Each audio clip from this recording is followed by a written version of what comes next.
What happens if you build a life around heading outside every single day, no matter what? I'm Amy Bouchatz, and you're listening to the Humans Outside Weekly Outdoor Diary, where I share with you my own insights from heading into nature every single day for at least 20 minutes, no matter the weather. What did I learn, hear, see, and experience this week as I take on the Humans Outside 365 Challenge? Come along for my insights and, yes, my more than occasional fails. This is my real life, after all. Are you ready? Let's go.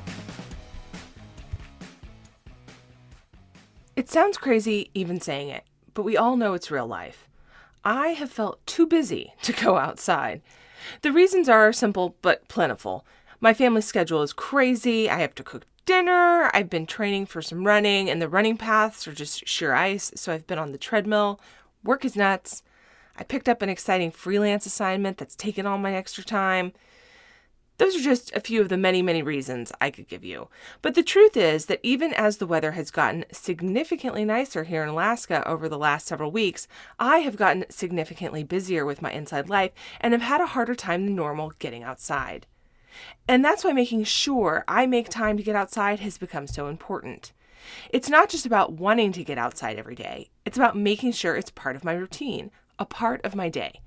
Busy happens, but getting outside daily is about making time for my priorities, the things that improve my life and make the rest of my day better and more productive.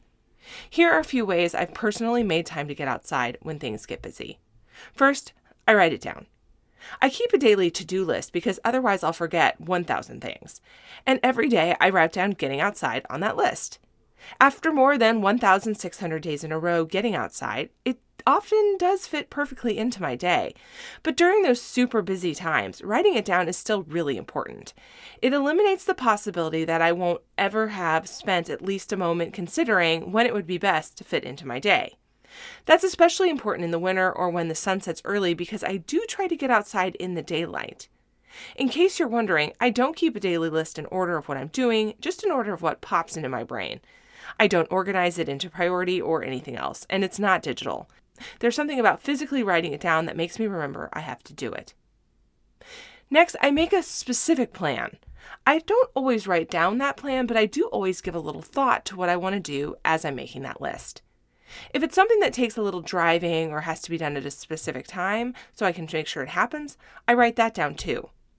That's because while being busy is going to keep me from spending, for example, an hour cross-country skiing every day, a trip that takes about 30 minutes of driving on top of the time on skis, it doesn't mean that I simply have to go for a walk around the block every day instead, although that's just fine outdoor time if that's what I want. When I take a moment out of my busy to think through what I can make time for and then decide when I'm going to do it, I make sure that my outdoor time takes advantage of good weather or includes some variety that I otherwise wouldn't give brain power to plan. Here's an example. During my busy week this last week, I needed to run an errand in our town at a specific time after school so I could pick something up. I had spent the whole day crunching on a few projects and got my workout in on the treadmill. I could have taken the dogs out for a 20-minute walk, and that would have been fine.